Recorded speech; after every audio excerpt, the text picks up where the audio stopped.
오늘 주일 예배 오신 여러분 진심으로 환영합니다. 우리 앞뒤에 있는 성도들하고 인사하겠습니다. 반갑습니다. 네, 반갑습니다. 네, 우리 사도신경으로 신앙 고백하겠습니다. 전능하사 천지를 만드신 하나님 아버지를 내가 믿사오며 그 외아들 우리 주 예수 그리스도를 믿사오니 이는 성령으로 잉태하사 동정녀 마리아에게 나시고 본디오 빌라도에게 고난을 받으사 십자가에 못 박혀 죽으시고 장사한지 사흘 만에 죽은 자 가운데서 다시 살아나시며 하늘에 오르사 전능하신 하나님 우편에 앉아 계시다가 저리로서 산자와 죽은 자를 심판하러 오시리라. 성령을 믿사오며 거룩한 공회와 성도가 서로 교통하는 것과 죄를 사해 주시는 것과 몸이 다시 사는 것과 영원히 사는 것을 믿사옵나이다.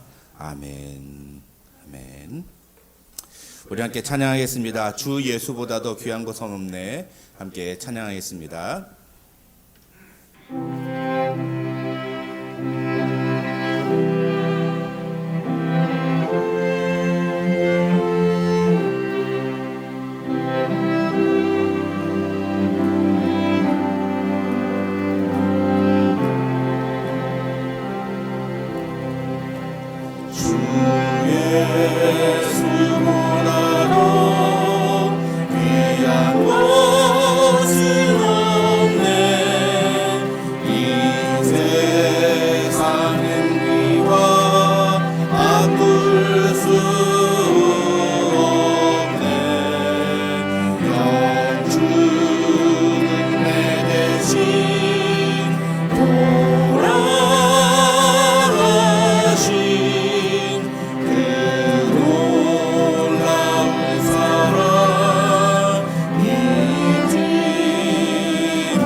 다시 한번 찬양합시다. 보소서 주님, 보소서 주님, 나의 마음은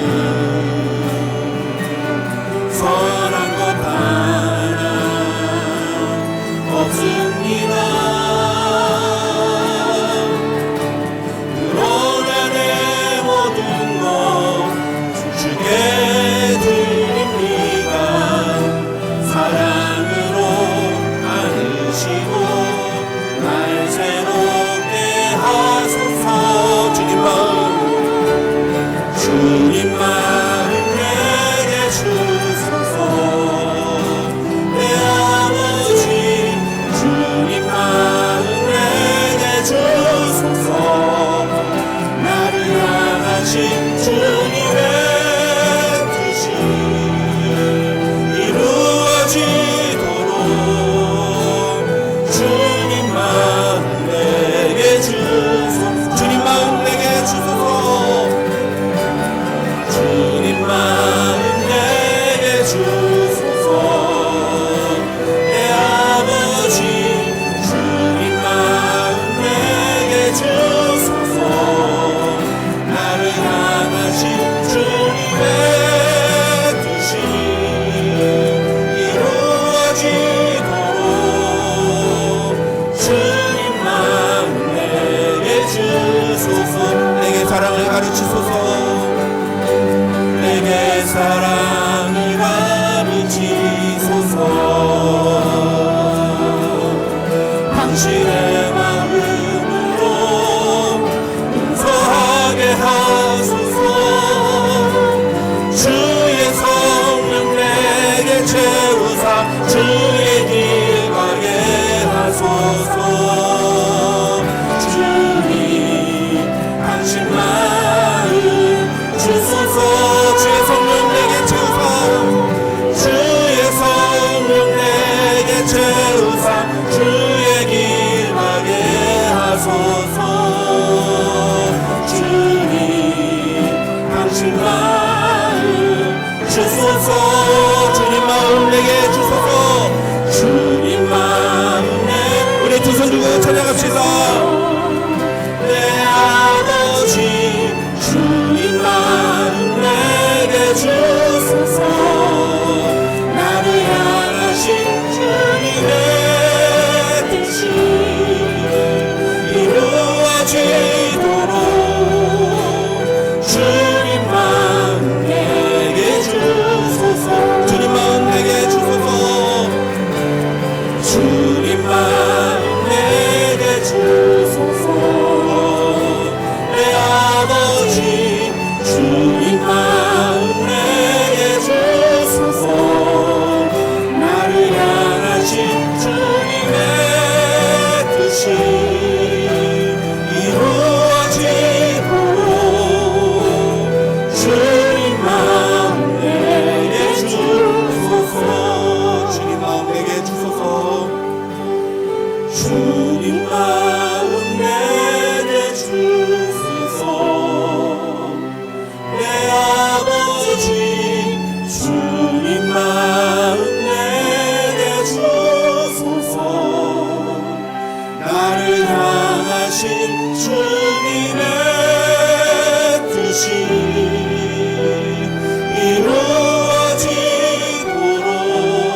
이루어지도록 주님 마음 내게 주소서.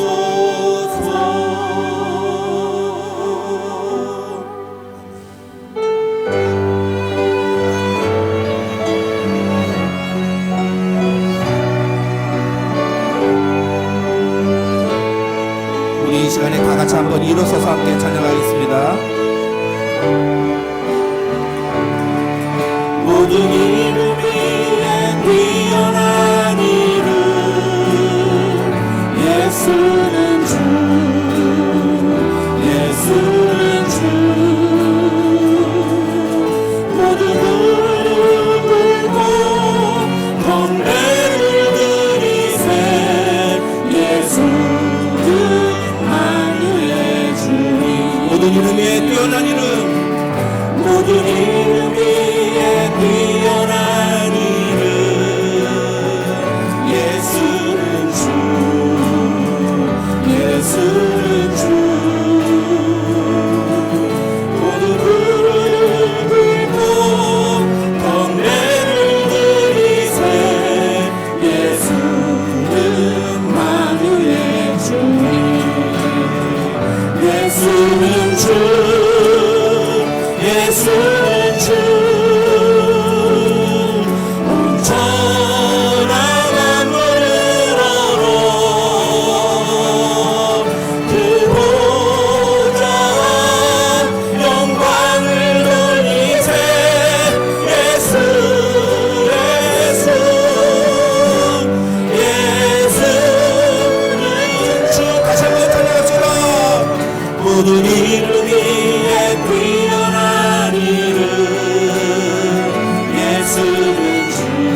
예수는 주 무릎 꿇고 건배를 드리세 예수는 만유의 주님 예수는 주 예수는 주 온 천하 만물을 얼어 그 보좌 영광을 돌리세 예수 예수 예수는 주 예수는 주 예수는 주 온 천하 만물을 얼어 그 보좌 영광을 돌리세 예수 예수 예수는 주 예수는 주 우리 두 손 들고 찬양합시다. 온 천하 만물을 얼어 그 보좌 영광을 돌리세 예수 예수 예수는 주 모두 앉으시겠습니다. 이 시간 함께 기도할 때 하나님 그렇습니다. 오늘 이 시간에 우리가 예수는 주라고 고백하며 이 예배 자리에 나가길 소망합니다. 하나님, 우리 안에 있는 모든 문제와 모든 상황과 모든 걱정들을 다 주님 앞에 내어놓고, 심지어 우리의 죄악까지도 주님 앞에 내려놓고, 우리의 죄를 위해 이 땅에 오신 하나님의 아들 예수 그리스도를 주라고 고백하는 그런 이 예배 시간 되게 하여 주시옵소서. 우리의 마음을 다하여 주님을 찬양할 때 하나님 오늘 이 시간에 성령께서 우리 안에 충만하셔서 우리를 깨우시며 우리에게 하나님의 말씀으로 교훈하고 책망하고 바르게 하고 의로 교육하실 때에 그 말씀으로 우리가 새롭게 되는 놀라운 역사를 경험하는 이 예배 시간 되게 하옵소서. 우리 함께 다 같이 예배를 위해 함께 기도하겠습니다. 다 같이 기도하겠습니다.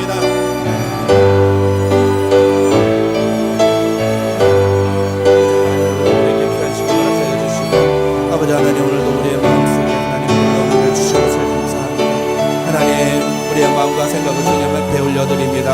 상하고 포기하는 마음으로 주님 앞에 나왔으니 하나님 우리를 불쌍히 여겨주시고 우리를 긍휼히 여겨주시며 주의 보혈과 긍휼로 우리를 덮어주시옵소서.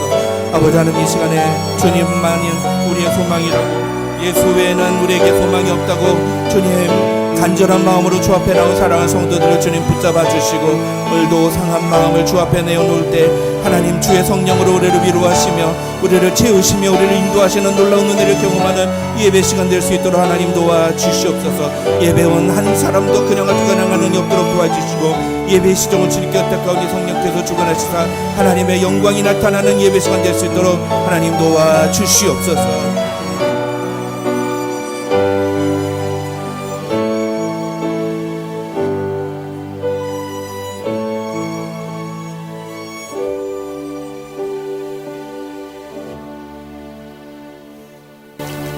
세상 죄를 지고 가는 어린 양의 모습으로 이 땅에 오신 주님께 찬양과 경배를 드립니다. 지난 한 주간도 삶의 현장에서 빛과 소금의 역할을 감당하며 살기 원하였던 저희들이지만 여전히 부족함으로 그렇게 살지 못하였음을 자백하오니 용서해 주시기를 원합니다. 오늘 종료주일에 예배자로 세워주시고 저희들이 드리는 예배에 성령께서 주시는 은혜가 충만한 예배이기를 원합니다. 주님께서 걸어가신 그 험난한 길을 잊은 채 주님보다 저희는 세상의 물질을 우선으로 생각했던 채 서로의 다름을 인정하지 못한 채 이웃을 사랑으로 섬기지 못한 채 남의 허물을 감싸기보다 드러내길 좋아한 죄, 정죄한 죄, 이 모든 죄를 용서해 주시길 원합니다. 겟세마네 동산에서 땀방울이 핏방울이 되기까지 기도하시며 고난의 잔을 옮겨달라고 처절하게 기도하신 그 주님의 기도를 기억합니다.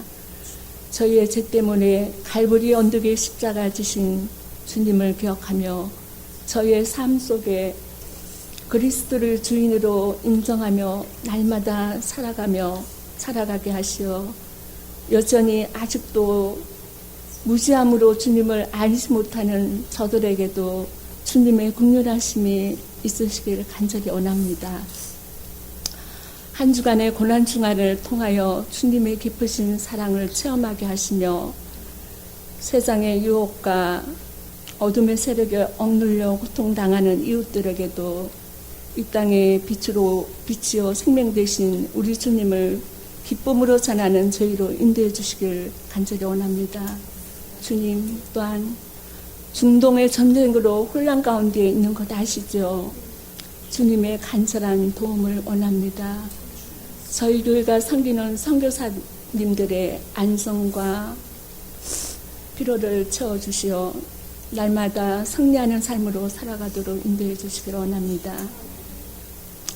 또한 본교회가 적은 인원이 모이지만 복음을 전가하는 건강한 교회로 세워져 받은 달란트대로 몸된 교회를 섬겨나가는 일에 열심을 갖게 하시며 주님 보시기에 아름다운 공동체로 세워나가길 원합니다.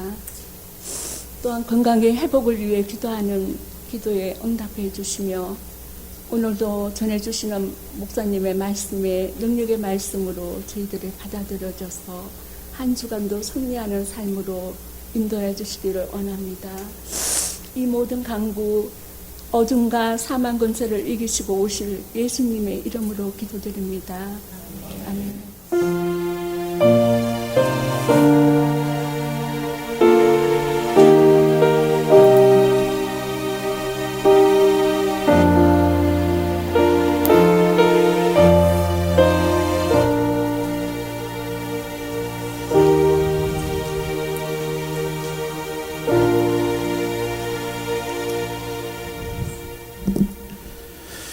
오늘 우리에게 주신 하나님의 말씀은 열왕기상 16장 21절에서 28절입니다. 열왕기상 16장 21절에서 28절 말씀 우리 함께 읽도록 하겠습니다. 열왕기상 16장 21절에서 28절입니다. 다 같이 읽겠습니다. 시작. 그때 이스라엘 백성이 둘로 나뉘어 그 절반은 기낫의 아들 디브니를 따라 그를 왕으로 삼으려 하고 그 절반은 오므리를 따랐더니 오므리를 따른 백성이 기낫의 아들 디브니를 따른 백성을 이긴지라. 디브니가 죽음에 오므리가 왕이 되니라. 유다의 아사 왕 제31년에 오므리가 이스라엘의 왕이 되어 12년 동안 왕위에 있으며 디르사에서 6년 동안 다스리니라. 그가 은 2달란트로 세멜렉에서 사마리아 산을 사고 그 산 위에 성읍을 건축하고 그 건축한 성읍 이름을 그 산 주인이었던 세멜의 이름을 따라 사마리아라 일컬었더라. 오므리가 여호와 보시기에 악을 행하되 그 전에 모든 사람보다 더욱 악하게 행하여 느밧의 아들 여로보암의 모든 길로 행하며 그가 이스라엘에게 죄를 범하게 한 그 죄 중에 행하여 그들의 헛된 것들로 이스라엘의 하나님 여호와를 노하시게 하였더라. 오므리가 행한 그 남은 사적과 그가 부린 권세는 이스라엘 왕 역대 지략에 기록되지 아니하였느냐.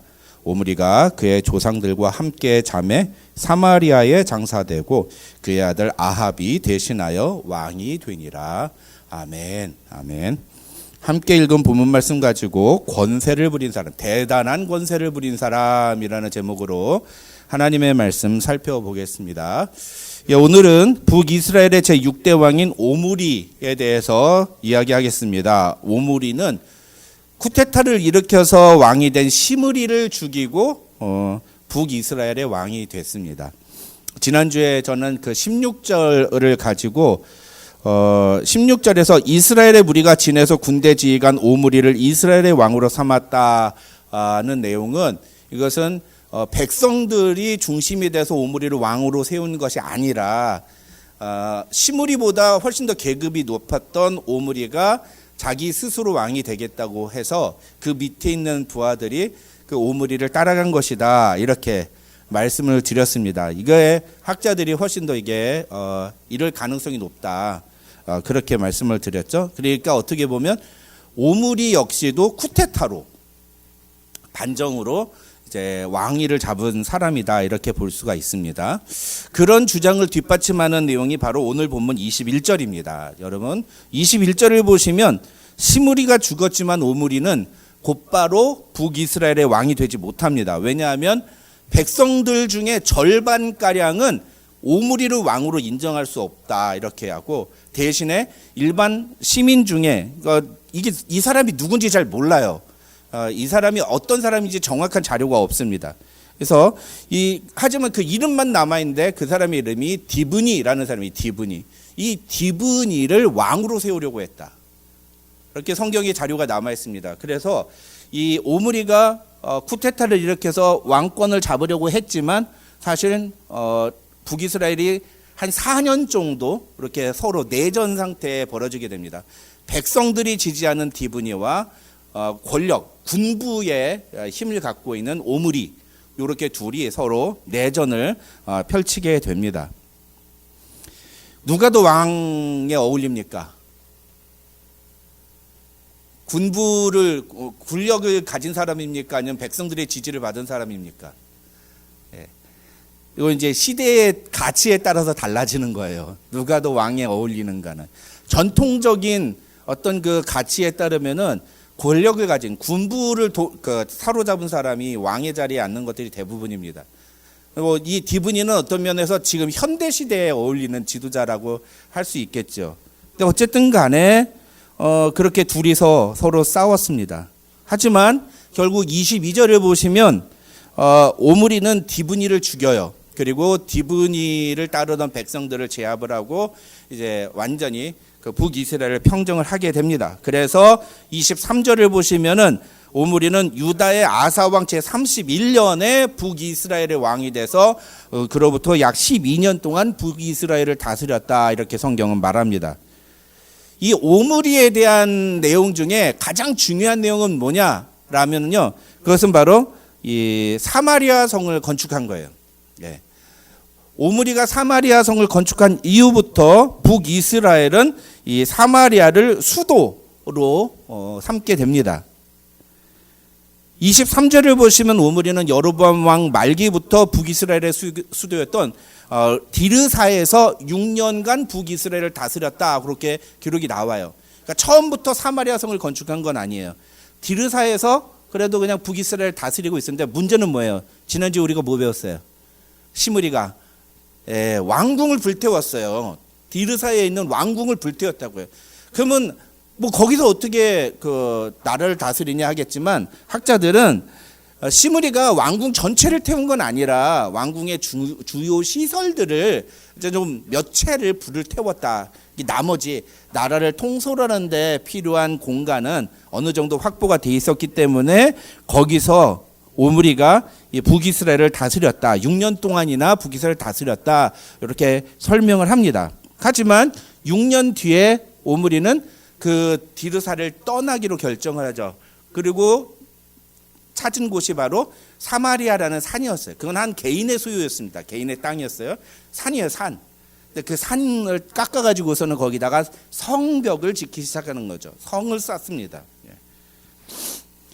신학자들은요, 이 오므리가 수도를 사마리아로 옮긴 것은 천도를 했다고 그러죠. 우리가 보통 수도를 이전한 것은 다분히 정치적인 목적에서였다, 이렇게 해석을 합니다. 다시 말해서 오므리는 기존의 북이스라엘이라는 왕조와는 완전히 다른 새로운 국가를 건설하겠다라는 의지를 이 수도 이전을 통해 보여줬다라는 거예요. 교회들도 마찬가지예요, 여러분. 교회에서 새로운 담임 목사님이 오시고 난 다음에 이전과는 다른 교회, 우리 교회는 이제부터 앞으로 이전과는 다른 교회의 길을 걷겠다라고 선언하면 하는 게 뭔지 아세요? 교회 이름을 바꾸는 거예요. 교회 이름을.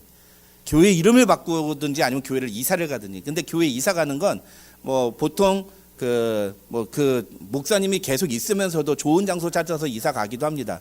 그런데 교회 이름은 잘 안 바꾸거든요. 교회 이름을 바꿔버려요. 교회 이름을. 그러면 이전의 교회와는 완전히 다른 새로운 교회가 되겠다라고 선언을 하는 것과 똑같은 겁니다.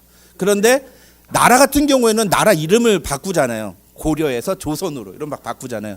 뿐만 아니라 가장 중요한 것 중에 하나가 이게 이전에 우리나라와 완전히 다른 나라를 만들겠다라고 할 때 보여주는 정책 결정. 그래서 국민 투표로 보통 결정을 하죠. 수도를 바꾸는 거예요. 수도를 바꿔버리는 겁니다. 그래서 이 오므리가 북이스라엘의 수도를 디르사에서 사마리아로 바꿨다. 이렇게 얘기합니다. 그리고 난 다음에 이제 그 이후부터 사마리아는 북이스라엘의 수도가 됩니다. 마치 우리나라가 고려시대 때 수도가 어딘지 알아요? 네, 개성이죠.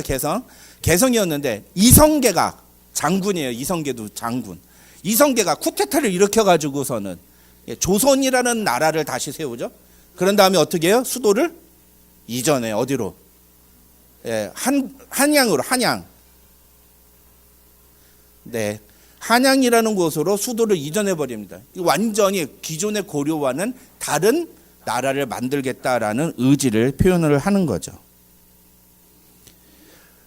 여러분, 이런 오므리, 여러분 성경에는 나오지는 않지만은요, 이 오므리는요, 엄청난 성공을 거둔 사람입니다. 이 오므리는. 우리 성경에서는 고작 8절밖에 나오지 않기 때문에 사실은 그 내용이 확실하지 않습니다. 그런데 사실 북이스라엘의 역사를 가지고 쭉 찾아보면요, 이 오므리에 대한 기록들은요, 다른 왕들하고 비교할 수 없을 정도로 상당히 많은 자료들이 나옵니다. 특히 북이스라엘의 가장 강력했던 왕이라고 인정을 받기에 부족함이 없는 그런 왕이었어요. 이 오므리는요. 그래서 어느 정도로 성공을 했냐면은, 우리는 지금 이제 북이스라엘이라고 부르지 않습니까? 그런데 오므리 이후부터 당시 주변의 나라에서는요, 북이스라엘을 이스라엘이라고 안 불러요. 오므리의 집안이라고 불러요. 오므리 집안. 오므리 가문이라고 불러요. 북이스라엘 자체가 하나의 복속된 그런 나라로 여겨진단 말이에요. 심지어는 쿠데타가 일어났는데도 그 뒤에 또 다른 왕조가 들어오는데도 불구하고 그 북이스라엘을 오므리의 집안이라고 부를 정도로, 이 오므리는 북이스라엘의 엄청난 어떤 업적을 남긴 그런 왕이라고 할 수가 있습니다. 사마리아 성 같은 경우에는요, 오므리가 세운 사마리아 성은 산 위에 세워진 성으로서 거의 철옹성이에요. 철옹성. 천혜의 요새입니다. 외부의 침입을 막는데 굉장히 용이할 뿐만 아니라 또 그게 교통시설이 잘 발달돼 있어가지고 주변 국가와 교류를 하는데 굉장히 이로운 지역에 있는 성이었어요. 그래서 이 사마리아 성을 가지고서 이 오므리가 주변 국가들과의 관계를 개선해 나가고 또 때로는 주변국을 점령을 하고 이런 식으로 진행을 해 나갑니다. 그래서 북이스라엘이 오므리 때 굉장히 강력한 그런 국가의 체계를 갖게 되죠. 성경에 나오진 않지만 이 성경에 북이스라엘을 대표하는 왕이 누구냐 그러면 2명을 꼽아요. 보통 학자들은 성경에 나오는 북이스라엘의 19명의 왕들 중에 북이스라엘을 대표하는 왕이 누구냐? 그럼 2명을 뽑는데, 한 명은 나중에 이제 그 열왕기 하에 14장쯤에 나오는 여로보암 2세. 이 여로보암 2세하고 연결되는 사람이 누구냐면 요나라는 선지자예요. 요나라는 선지자가 요 여로보암 2세 때 활동했던 사람입니다. 나중에 가서 설명드릴 때 꼭 기억해 두세요. 그리고 또 한 사람이 바로 오늘 본문의 주인공인 오므리예요. 그만큼 북이스라엘에서는 대단한 업적을 남긴 왕이었고, 북이스라엘의 19명의 왕들 중에 세 손가락 안에 꼽히는 그런 위대한 왕이다, 이렇게 인정을 받는 왕입니다. 네. 그런데 이런 이 오므리 왕에 대해서 오늘 성경이 우리에게 얘기하고 있는 것은 무엇이냐? 오늘 성경을 보면요, 이런 사실 일반 세상의 역사로 봤을 때는 엄청난 업적을 갖고 있는 왕인데 그런 내용들은 얘기하지 않아요. 기껏 얘기하는 것 중에 하나가 그냥 오므리가 사마리아 성을 지었다, 건축했다, 그리고 수도를 사마리아로 옮겼다, 그 정도만 얘기합니다. 다른 거 얘기하지 않아요. 심지어는 이 오므리 시대 때는 그 북이스라엘의 아주 그 골칫덩어리였던 주변 국가인 이 모압이라는 부족, 모압을 복속을 시켜버려요. 그래서 모압이 북이스라엘의 지배 아래 들어가게 됩니다. 그 정도로 강력한 국가였는데도 불구하고 성경은 그런 부분에 대해서 전혀 얘기하지 않아요.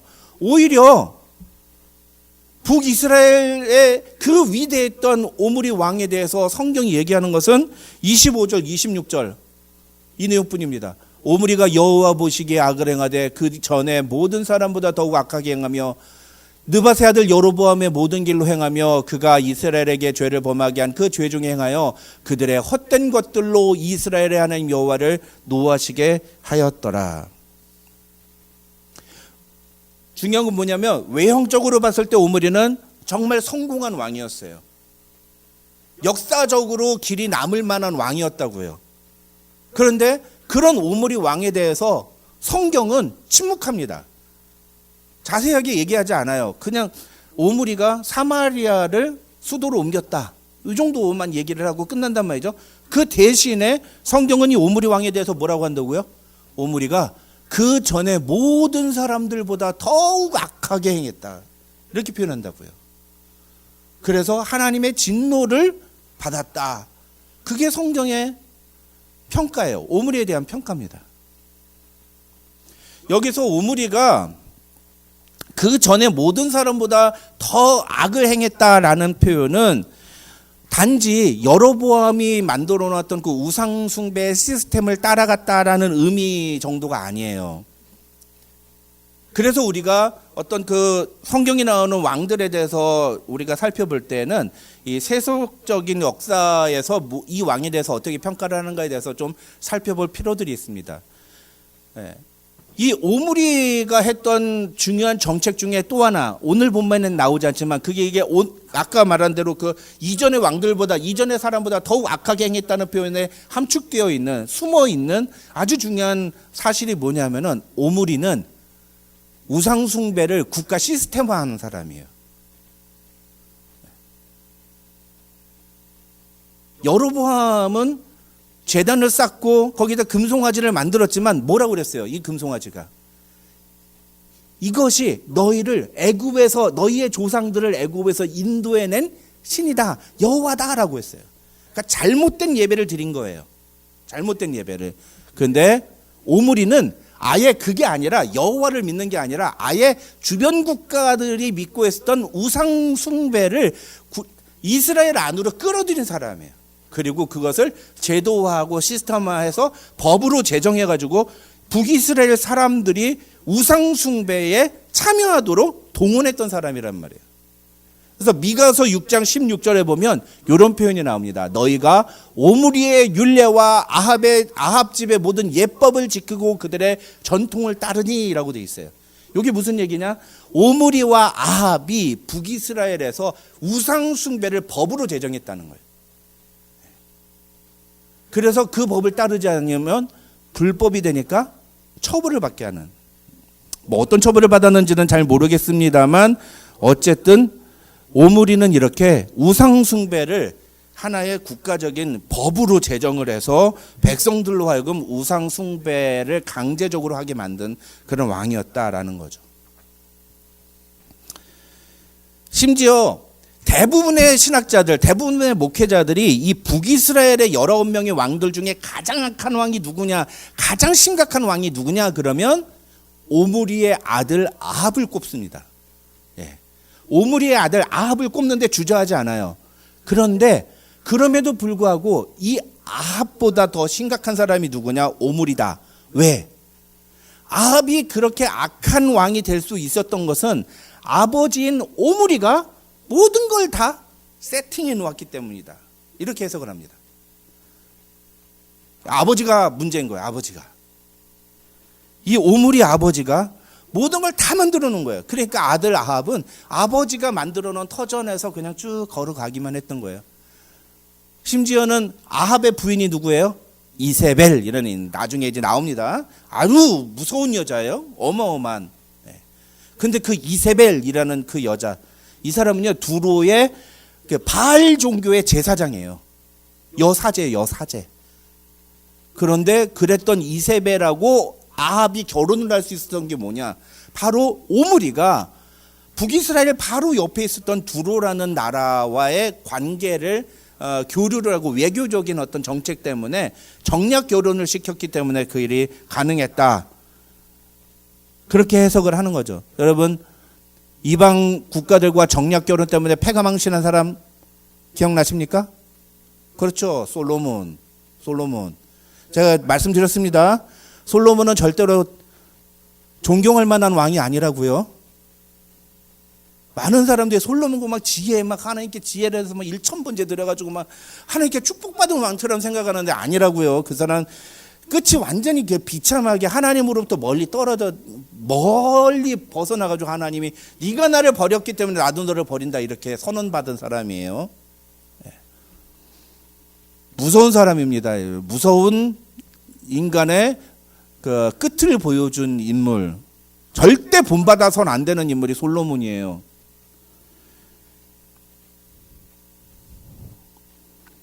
그의 버금가는 사람이 누구예요? 아합. 근데 그 아합을 만든 인간이 누구라고요? 오늘 본문에 오므리예요. 오므리.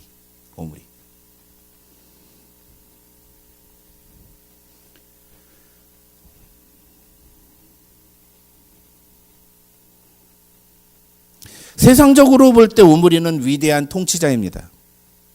탁월한 지도자예요.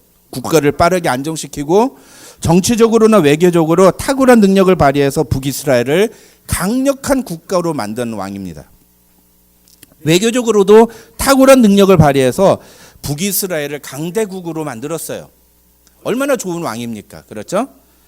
게다가 사마리아라는 철옹성을 짓고 거기로 수도를 이전을 해가지고 북이스라엘을 이전과는 완전히 다른 나라로 만들었습니다. 그런 오므리를 오늘 성경은 뭐라고 표현하느냐? 오므리가 부린 권세라고 표현하고 있어요. 권세. 오므리가 부린 권세는 역대 지략에 기록되지 아니하였느냐? 성경에 다 나와 있다. 너희 역사책에 다 그런 게 다 내용이 알지 않느냐? 이런 뜻이에요. 오므리가 어떤 권세를 부렸는지 너희 다 알지 않느냐? 그런데 그런 오므리에 대해서 하나님의 판단은 뭐다? 그 오므리는 이전의 모든 사람보다 더 악한 사람이다. 더 심하게 죄를 지은 사람이다. 하나님의 관점에서 볼 때 오므리는 하나님의 통치보다 자신의 정치적인 수단과 능력을 의지하는 왕이었어요. 그것을 위해 오므리는 하나님을 버렸습니다. 그래서 영적으로 볼 때 그는 그 전에 모든 사람들보다도 악한 왕이라고 성경은 말하는 거예요. 그 악의 대표적인 상징적인 것이 무엇이냐? 그게 바로 사마리아. 오므리가 사마리아를 짓고 난 다음부터 오므리의 이 배교 행위는 아주 극심해지고 이 사마리아의 주변에 모두 우상숭배의 제단들이 들어오고 우상숭배 종교가 다 들어오게 되는 거죠. 사마리아는 인간적인 관점으로 볼 때는 북이스라엘을 통치하는 데 가장 최적의 장소였고 북이스라엘을 부강한 국가로 만드는 수도였지만 하나님의 관점에서 볼 때 사마리아는 오므리의 죄의 핵심이자 오므리가 영적으로 실패하게 된 첫 출발점이었어요. 오므리는 인간적으로 봤을 때도 그는 능력이 탁월한 사람이었습니다. 그런데 그렇기 때문에 오히려 그는 아나무인이었다. 하나님을 의지하지 않은 거예요. 자기의 머리가 뛰어나고 자기가 능력이 많기 때문에 심지어 군대 장관이었어요. 별 4개짜리 대장이었어요. 군사들도 자기를 다 지지하고 따랐다고요. 그러니까 얼마나 좋습니까? 그 다음부터 하나님이 보이지 않는 거예요. 하나님이 계시다는 사실을 새까맣게 잊어버리고 하나님을 의식하지 않는 삶을 살아가는 거예요. 그래도 세상에서 봤을 때는 성공한 거예요. 세상에서 봤을 때는 하나님 없이 살아도 떵떵거리며 세상에서 많은 사람들이 인정하고 존경하고 이런 인생을 산 거예요, 여러분. 자신의 목적을 이루기 위해 하나님을 기꺼이 버렸던 사람이 바로 오므리입니다. 그런 오므리가 하나님을 버렸듯이 오늘 본문은 하나님도 그런 오므리를 무시하신다는 사실을 우리에게 보여줍니다. 그걸 보여주는 게 뭐냐? 바로 오므리에 대한 기록이 성경에서 불과 8절밖에 나오지 않는 그 장치입니다. 성경은 오므리에 대해서 많은 말을 하지 않아요. 세상에 아무리 오므리를 칭송하고 오므리가 대단하다고 얘기해도 성경은 오므리에 대해서 침묵합니다. 심지어 역대상하를 가면 오므리에 대한 얘기는 나오지도 않아요. 아예 언급조차 안 합니다. 왜? 오므리는 철저히 약한 사람이기 때문에. 하나님의 관점에서 오므리는 상대할 가치조차 없는 인간이기 때문에 아예 언급조차 하지도 않아요. 세상에서는 북이스라엘의 19명의 왕들 중에 넘버 1, 2를 가리는 누가 더 높은 왕인가, 누가 더 위대한 왕인가를 가릴 정도로 대단한 왕인데 하나님의 관점에서는 아니라는 거예요. 하나님의 관점에서는. 오므리는 하나님을 버린 왕이었어요. 그와 똑같은 왕이 사울왕입니다. 사울왕.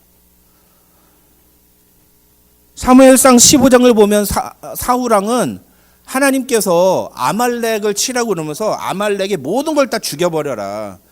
그리고 아말렉 백성들도 죽일 뿐만 아니라 심지어 그 가축들도 죽여라. 그렇게 명령을 하셨습니다. 그런데 사울왕이 전쟁에서 승리를 거둔 다음에 어떻게 해요? 아말렉의 왕을 사로잡아요. 죽이지 않아요. 사로잡아요. 데리고 옵니다. 그 다음에 어떻게 합니까? 아말렉의 아주 살찐 소와 양들 뭐 이런 짐승들 있잖아요. 가축들을 다 끌고 와요.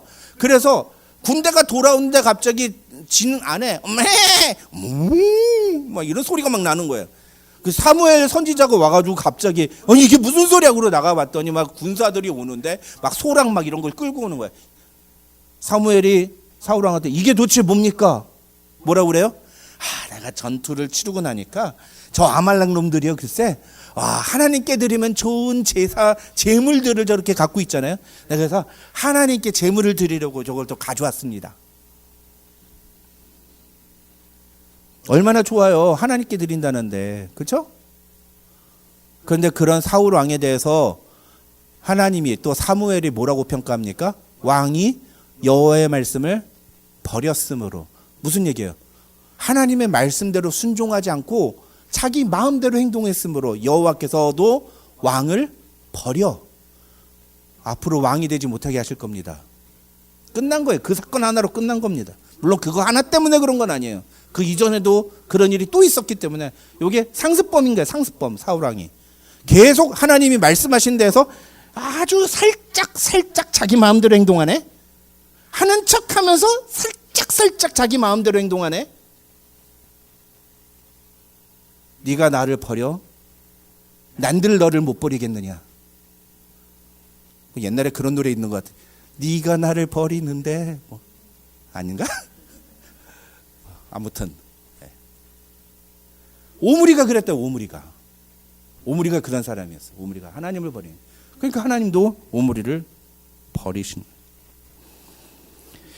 여러분 하나님의 관심은요 그 사람이 얼마나 이 세상에서 위대한 업적을 남겼느냐에 있지 않습니다. 최근에 이제 목사들하고 같이 대화를 할 기회가 있었어요. 여러 목회자들하고 다들 힘들고 어렵게 사역하는 목회자들이에요. 근데 그 중에 한 목사가 최근에 이제 저 캐나다 토론토에서 한 몇천 명 모이는 교회에 담임하던 친구가 나는 그런 얘기 들을 때마다 너무 안타까워요. 참 뻔히 잘하고 있는데 갑자기 서울에 한 만 몇천 명 모이는 교회에 후임 자리로 가게 됐다고 그 소식이 또 들린 거예요. 근데 거기서 저랑 같이 대화하던 어떤 목사님이 그게 막 부러워가지고 아니, 누구는 무 먹고 누구는 산삼 먹고 왜 우리는 뭐 이렇게 왜 이렇게 뭐 노인들만 모여 있는 교회에서 목회를 하는데 저 친구는 왜 저렇게 하느냐 뭐 그런 얘기를 한 거예요. 그래서 제가 그 목사님한테 그런 얘기를 했어요. 하나님이 우리가 뭐 몇천 명 모이는 교회, 몇만 명 모이는 교회를 담임하고 목회하면 그 사람은 착하고 충성된 종이라고 칭찬하시고 100명도 안 모이는 교회 목회하면 너 왜 그렇게 목회 성적이 저조해? 이렇게 우리를 책망하실까요? 목사님 나는 그렇게 생각 안 하는데요. 하나님이 우리에게 맡겨주신 영혼이 몇 명이든 그 사람이 어떤 상황이든 그 영혼 붙들고 그들이 하나님의 자녀로 살아가고 이 세상에서 예수의 제자로 살아가도록 이끌어간다면 그럼 주님이 우리를 착하고 충성된 종이라고 평가하지 않으실까요? 그때 그 목사님이 그래요. 제 말에는 동의가 된대요. 목사님 말에 동의가 되는데 감정적으로는 동의가 안 된대. 너무 열불이 난대. 화가 난대. 자기도 그렇게 성공하고 싶은데, 자기도 그렇게 나도 좀 이렇게 크게 막 사람들 많이 모이는 데서 막 이렇게 막 하고 싶은데,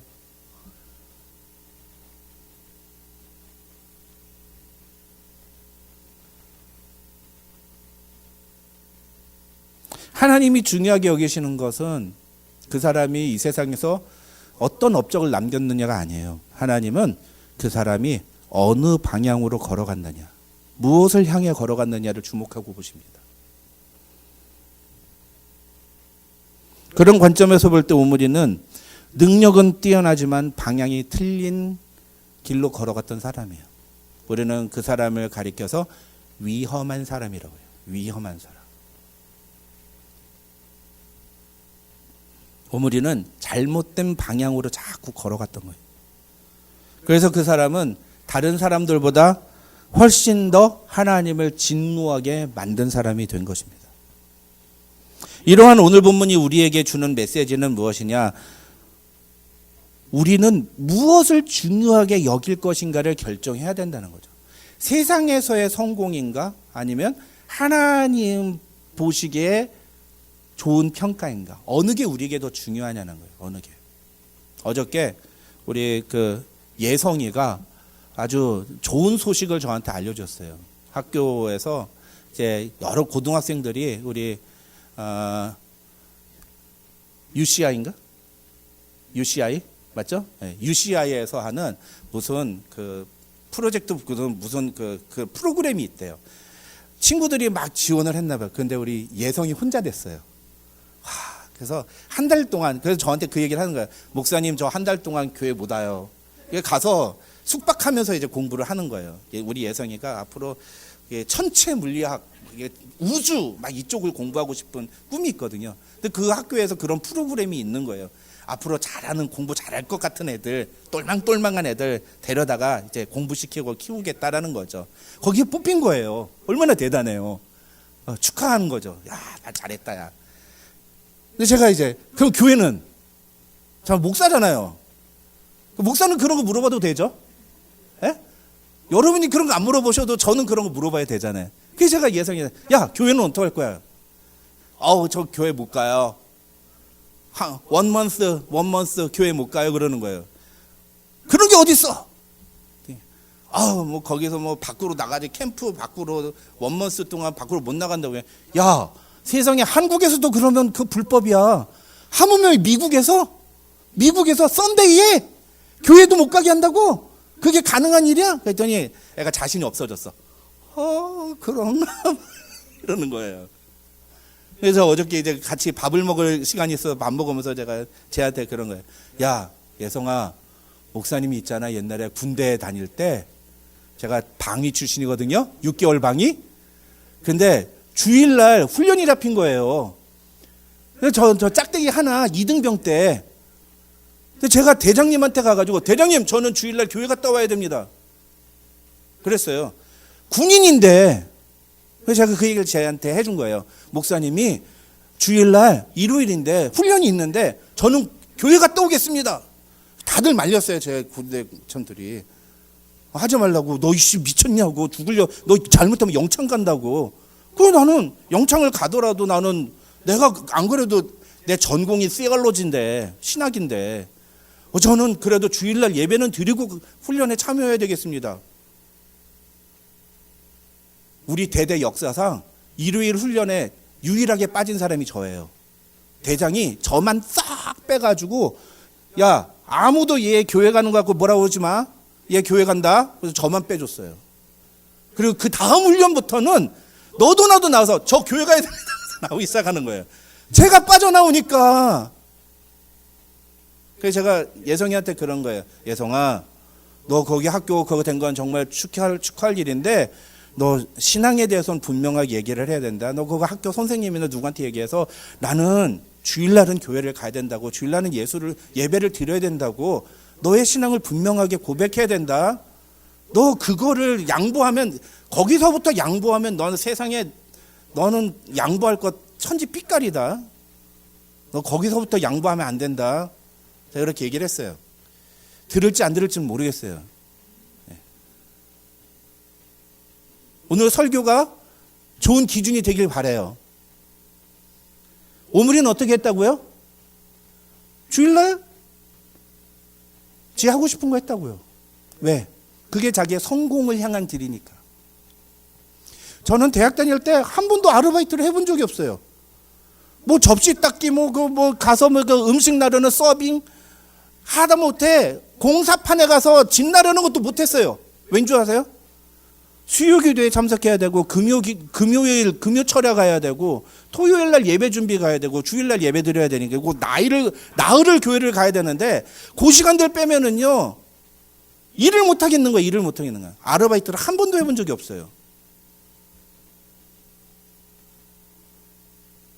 근데 놀랍게도 매 학기 시작할 때마다 저는 학교에 내야 되는 등록금의 더블 이상을 한 2.5배에서 많을 땐 3배가량의 장학금을 받았어요. 저 공부를 그렇게 잘하는 놈이 아니에요. 주변에서 그렇게 돈을 주시는, 주변에서. 신기하죠? 한 번도 그래서 제가 돈 가지고 걱정해 보면서 그렇게 살아본 적이 없어요. 다만 저는요, 돈에 꿀리지 않았어요. 돈 때문에 내가 내 신앙을 버리지 않았어요. 내가 한 건 그거 하나예요. 나의 삶의 기준, 나의 삶의 최우선 선택은 프라이어리티는 하나님이었어요. 예배였어요. 난 그거 하나 지켰습니다. 근데 나머지 내 삶을 하나님이 다 책임지시더라고요. 오므리는 안 그랬다고요. 오므리는 자기의 성공이 우선이었다고요. 돈을 버는 것이 우선이었다고요.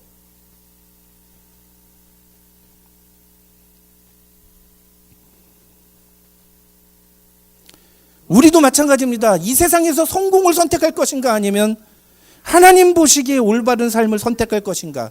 그 우리의 선택의 몫이에요. 하나님이 우리를 강제로 하지 않아요. 그걸 우리에게 시험하세요. 너는 어떤 걸 선택할래? 넌 어떤 게 너에게 더 중요하니?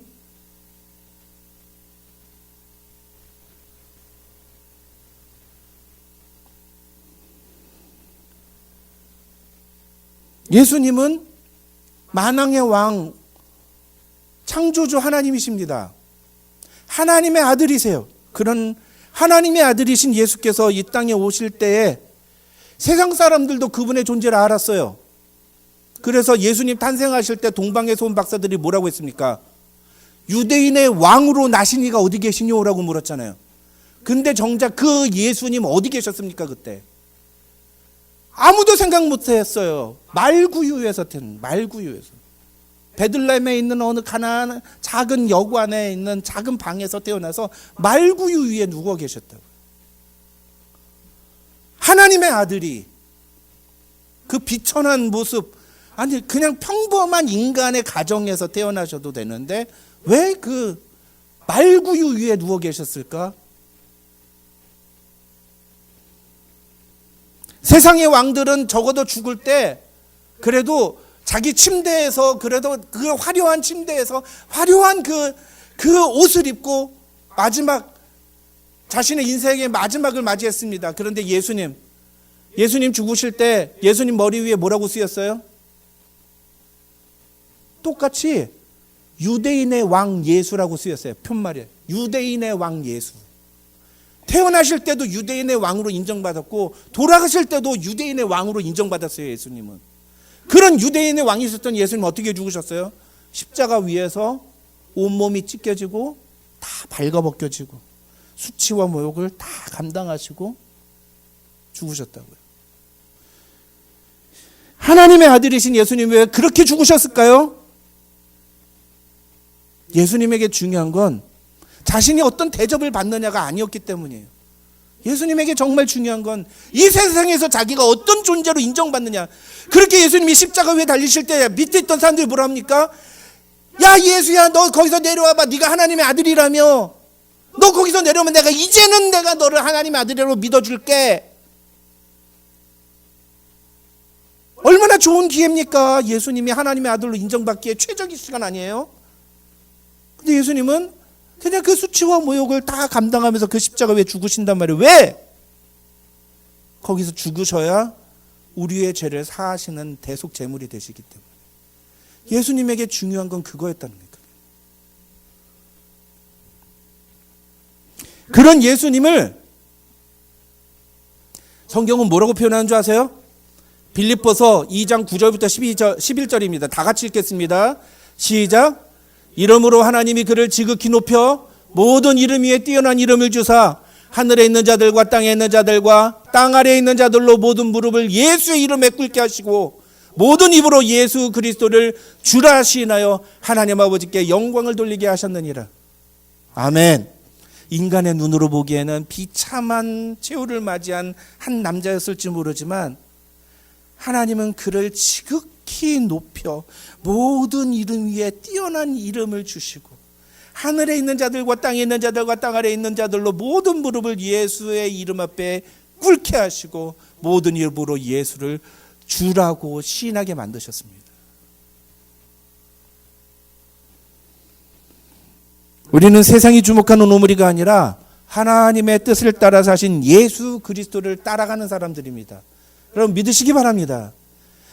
우리 교회 제목이 뭐라고요? 우리 교회 표가 제자로 부름받고 제자로 살아가는 교회라고요. 제자로 살아가는 교회. 여러분은 이 땅에서 제자로 살아가는 성도들이 되셔야 됩니다. 제자로 살아가는 게 뭡니까? 세상에서 성공하고 부자 되고 돈 많이 벌어가지고 사람들에게 내가 얼마나 예수 믿고 축복받았는지 보여주는 거예요? 아니란 말이에요. 우리에게 중요한 게 무엇인지 그걸 보여줘야죠. 우리에게 중요한 게 무엇인지. 우리에게 중요한 건 하나님의 뜻을 따라가는 것이다. 이걸 보여주어야죠. 그렇다고 세상에서 성공하는 게 죄를 짓는 거라고 말씀드리는 게 아니에요. 저는 여기 우리 다음 세대들이 정말 좋은 대학도 가고 성공하고 잘 살았으면 좋겠어요. 그러나 그것과 하나님을 맞바꾸면 안 돼요. 그것과 하나님을 맞바꾸면 그 인생은 하나님 보시기에 실패한 인생이에요. 하나님도 그런 사람은 버리십니다. 얼마나 심각합니까? 얼마나 무서운 저주입니까? 근데 오늘날 한국교회를 가보세요. 중고등부 예배 시간에 평일에는 가만히 있다가 갑자기 3월, 6월, 9월, 11월 되면은 애들이 교회에 없어져요. 사라져. 왠지 아세요? 중간고사 기간이라. 시험 볼 때 되면 애들이 사라져. 교회에서. 교회 집사님, 장로님, 권사님, 심지어 목사님이 너희 시험 공부해야지 어디 교회를 간다고 그래. 여기 주일 예배를 드리지 못하게 만든다는 거예요. 그런 애들이 무슨 대학 가서 예수를 믿습니까? 무슨 대학만 가면 뭐 다 만사 형통이에요? 대학만 가면 모든 게 다 정상으로 돌아옵니까? 세상에서 제일 여자애들한테 하는 세상에서 제일 거짓말이 뭔 줄 알아요? 대학 가면 살 빠져요. 대학 가면 살 빠져. 누가 그래 누가 대학 가면 살 빠진다고. 그런 생구라. 근데 우리 부모님도 그런 생각 갖고 있다고요. 여러분은 아니겠지만 한국에는 기독교인이라는 부모들이 그런다고요. 대학 가면 대학 가면 지가 알아서 교회 다닐 거예요. 직장 구하면 지가 알아서 교회 다닐 거예요. 20년 이상을 지가 지 마음대로 교회를 가지를 않았는데 무슨 지 마음대로 선택할 때 어떻게 교회를 갑니까? 지가 이미 세상의 가치관이 가득 차버렸는데.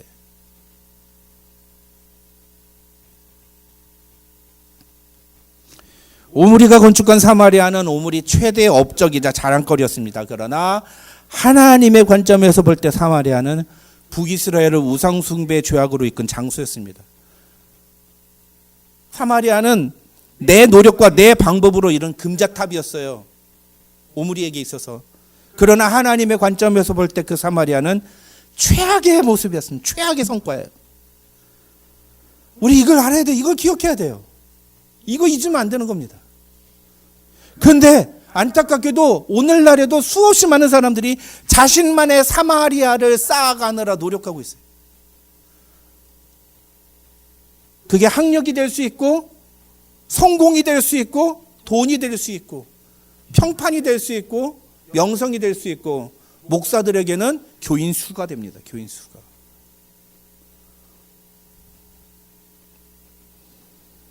진짜 성공이 무엇일까요? 진짜 성공.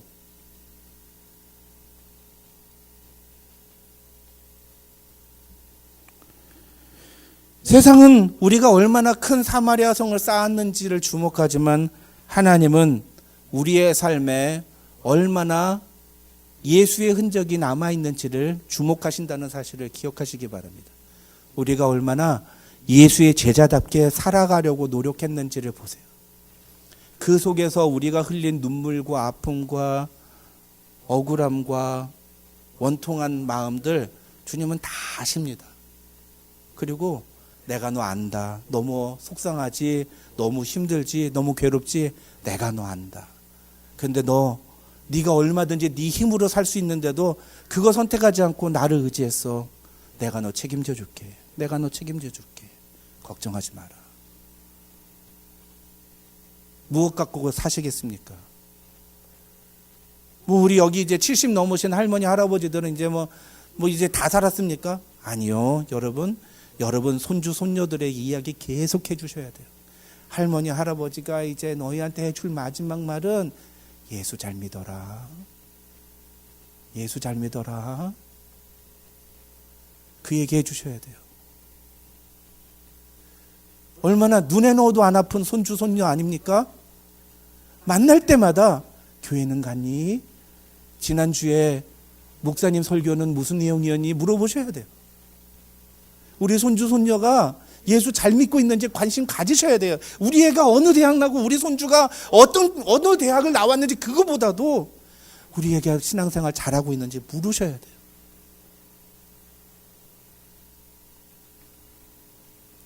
세상이 주목하는 사마리아가 아니라 하나님이 주목하는 하나님의 길을 걸어가는 성도들이 되시기를, 우리 자녀들이 그 길을 걸어가는 하나님의 사람들이 되도록 우리 부모님들이 우리 자녀들을 잘 이끌어가는 그런 부모님들 되시기를 주님의 이름으로 축원합니다. 기도하겠습니다. 하나님 아버지 감사합니다. 오늘 우리에게 오므리의 모습을 통해 우리는 이 세상에서 무엇을 더 중요하게 생각하며 사는지를 생각해 보게 해주신 것 감사합니다. 오므리는 세상에서 정말 성공한 사람이었습니다. 많은 사람들이 인정하는 위대한 업적을 남긴 사람이었습니다. 그러나 하나님은 그런 오므리에 대해서 침묵하시며 그런 오므리를 이전 사람들보다 더 악한 사람이라고 평가하십니다. 하나님, 우리는 과연 무엇을 쫓아가고 있습니까? 오늘 이 말씀을 통해 우리 자신을 돌아보고 우리가 선택해야 할 때에 세상의 성공 때문에 하나님을 버리는 어리석은 오므리와 같은 모습을 갖지 않도록 하나님 우리의 마음을 붙들어 주시옵소서. 예수님의 이름으로 기도드립니다. 아멘. 교회 소식 알려드립니다. 주보를 참조해 주시기 바랍니다. 새벽에만 나와 수요기도회에 적극적으로 참여해 주시기 바랍니다. 이번 주는 우리가 고난주간으로 보내게 됩니다. 그래서 제가 사실은 아직도 이번 주에 그냥 출애굽기를 할까 아니면은 고난주간과 관련된 메시지를 좀 우리가 묵상할까 생각을 하는데요. 아직도 결정을 못했어요. 솔직히 말하면. 왜냐하면 저는 절기를 그렇게 막 중요하게 여기는 사람은 아니기 때문에 평상시에 우리가 늘 계속, 여러분 안 그래도 저한테 계속 이렇게 맨날 이렇게 무거운 그 메시지 듣고 그렇지 않습니까? 거기다가 또 이렇게 고난을 덮은다면 너무한 것 같아가지고 대신에 이번 주에는요, 제가 여러분들이 좀 한 주간 동안 적어도 하루 동안 계속 그 유튜브 반복해서 들으면 좋을 만한 찬양을 좀 소개해 드릴게요. 그래서 매일마다 찬양 하나씩 소개해 드릴 테니까 집에서 그 유튜브 그거를 계속 반복 리플레이로 그걸 틀어 놓으시고 그 찬양을 좀 계속 들어보십시오. 네.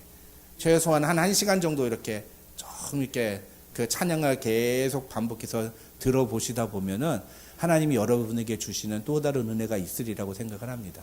그래서 여러분 이번 한 주 동안 우리 고난주간 맞이해서 나를 위해 십자가 지신 예수님을 다시 한번 기억하고 뜻깊은 그런 시간을 보냈으면 좋겠습니다. 여러 가지 문제로 힘든 시간 보내는 우리 지체를 위해 계속 기도해 주시기 바라고요. 미국과 이란의 전쟁이 더 확산되지 않도록 여러분 위해서 기도해 주시기 바랍니다. 지금 전망은 좀 어두운데 완전히 전환적으로 획기적인 그런 결말이 새로운 좋은 결말이 나도록 위해서 기도해 주시기 바랍니다. 다음 주 주일에는 우리 새벽 6시에 ANC 온누리교회에서 이제 돌아가면서 매년마다 돌아가면서 부활절 연합 새벽 기도회를 합니다. 그래서 올해는 온누리교회에서 새벽 기도, 부활절 연합 새벽 기도를 하고 9월에 우리 부흥회가 있습니다. 9월에 있는 부흥회는요, 저희 교회에서예요. 그때 다시 저희 교회 차례가 됐습니다. 그래서 9월에 있는 부흥회도 그렇지만 이번에 부활절 새벽 연합 기도회에도 우리 교우들 많이 참석하셔서 꼭 귀한 은혜 시간 받으시기 바랍니다. 그때 설교가 누구라고요? 예? 예. 설교자 교회에서 한 두세 명 와서 앉아 있어가지고 목사님네 교회에서 많이 왔어요? 막 이런 거 물어본단 말이에요. 안 물어봤으면 좋겠는데. 예? 여러분 좀 저를 위해서가 아니라 여러분이 1년에 한 번쯤은 좀 그렇게 새벽 기도에 참석하셔서 같이 은혜 받는 그런 시간이 되었으면 좋겠습니다. 다음 주 부활주일 예배는 우리 성찬식이 있겠습니다. 저희는 1년에 딱 2번 성찬식을 거행하죠. 성탄절과 부활절 이렇게 2번 성찬 예식을 거행하는데 이번 한 주간 동안 여러분 좀 기도하고 준비하셨다가 우리 금요일은 보통 이제 성금요일 그렇게 보내지 않습니까? 보통은 성찬식은 성금요일 날 하는 거예요. 성금요일 날 하는데 이제 우리가 성금요일 모임이 없으니까 그 시간에 여러분 각 가정에서 경건한 마음으로 지내셨다가 주일 날 함께 모여서 우리를 위해 찢기신 예수님의 몸과 피를 함께 기념하는 그런 시간을 갖도록 하겠습니다. 마음으로 잘 기도해 주시고 성찬 준비위원들은 10시에 교회에서 기도 모임이 있다는 거 기억해 주시면 감사하겠습니다. 오늘 우리 봉헌 시간에는 특별히 고난주간을 맞이해서 우리 찬양팀에서 특별 연주가 있겠습니다. 가사는 나오지 않지만 여러분이 다 아시는 찬양이니까 마음속으로 부르시면서 하나님 앞에 봉헌하는 시간 갖도록 하겠습니다.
같이 일어나셔서 함께 찬양하시겠습니다.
기도하겠습니다. 하나님 아버지 감사합니다. 우리를 위해 십자가 지신 예수님을 생각할 때마다 여전히 죄악의 습관을 벗어버리지 못한 우리의 모습으로 인해 절망하고 좌절할 수밖에 없는 우리지만 그런 우리를 사랑하셔서 우리를 위해 십자가 달려 죽으시고 오늘도 우리의 모든 죄를 주 앞에 가지고 나가기만 하면 우리를 깨끗이 씻어주시며 거룩하다 인정해 주시는 하나님 아버지의 그 사랑을 다시 한번 찬양합니다. 하나님, 오늘 우리가 다시 한번 그 십자가 보혈을 의지하며 주 앞에 나아가오니 우리의 마음을 정결케 하시고 우리를 새롭게 하여 주시옵소서. 하나님의 놀라운 은혜로 십자가 보혈로 씻음받은 자답게 이 세상에서 세상의 성공을 추구하지 않고 그것을 따라가는 인생이 아닌 하나님의 뜻을 따라 하나님의 방향을 걸어가는 하나님의 사람들이 되도록 하나님 우리를 붙들어 주시옵소서. 그렇게 우리가 하나님이 나의 삶의 전부라고 하나님이 나의 삶의 최우선이라고 고백할 때 내 삶을 통해 영광 받으실 하나님을 찬양합니다. 비록 아무것도 없고 부족한 우리이지만 우리의 모습을 통해 하나님 역사하시는 놀라운 능력을 우리가 경험하며 우리의 인생이 다하는 순간까지 예수를 그리스도라, 예수가 나의 주라 고백하며 살아가는 하나님의 사람들이 되게 하여 주시옵소서. 오늘도 그 믿음의 고백을 담아 주 앞에 예물을 드리오니 하나님 이 예물 가운데 주님 축복하여 주시고 힘들고 어려운 경제적인 상황 속에서도 주님만 의지하며 나아간 하나님의 자녀들의 이 헌신과 이 감사를 주님께서 기쁘게 받으시고 하나님 만배로 채우시사 그들이 하나님으로 인해 살아가며 하나님의 능력으로 이 세상의 모든 어려움을 이겨내는 귀한 은혜를 경험하도록 축복하여 주시옵소서. 혹여 여러 가지 힘들고 어려운 문제 가운데 절망하고 있는 지체 있습니까? 그 마음을 위로하시고 붙들어 주시고 힘낼 수 있는 하나님 은혜를 허락하여 주셔서 하나님이 허락하시는 독수리가 날개침과 같은 새로운 용기를 통해 더욱더 이 세상에서 승리하며 살아가는 그런 하나님의 사람들 되게 하여 주시옵소서. 지금은 우리 구주 예수 그리스도의 한이 없으신 은혜와 우리 아버지 하나님의 만극하신 사랑과 성령님의 감동, 감화, 교통, 충만하신 은혜가 너희 우리 가운데 함께 있을지어다. 아멘.